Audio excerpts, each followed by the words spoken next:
আসসালামু আলাইকুম এভরিওয়ান। আজকে আমরা দেখব গুগল যেখানে লেখা আছে ওইখানে আমাদের নিজেদের নাম বা কোম্পানির নাম কিভাবে লিখবো। তো সর্বপ্রথম আমরা চলে যাবো সার্চ বারে এবং গিয়ে টাইপ করব ডুডল এক্সটেনশন। তো গুগলে ওটা লিখে সার্চ দেওয়ার পরে প্রথম যে ওয়েবসাইটটা আসতেছে আমরা ওইটার উপরে ক্লিক করব এবং ওইটার উপর ক্লিক করার পরে ওইটাতে জাস্ট অ্যাড টু ক্রোম করব। তো ওইটাতে কিছুক্ষণ সময় নেবে, বাফারিং করবে। এটা ডিপেন্ড করবে আপনার ইন্টারনেটের উপর যে আপনার ইন্টারনেটের স্পিডটা কেমন। তো কিছু সময় বাফারিং করার পরে আমার এখানে অলরেডি চলে আসছে। তো ওইটাকে জাস্ট আমরা হচ্ছে সর্বপ্রথম পিন করব।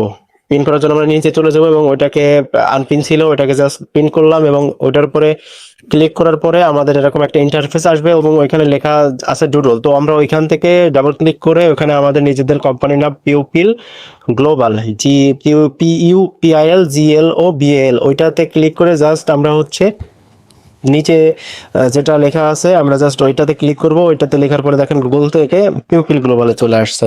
তো অ্যামেজিং একটা ফিচার এবং এটা খুব আমার কাছে খুব ভালো লাগে। আরেকটা জিনিস আছে সেটা হচ্ছে আপনি পিউপিল গ্লোবাল যে লেখাটা আছে ওইটাকে আপনি কমাতে বা নিচে উপরে নিতে পারবেন। তো এটাও খুবই কার্যকর।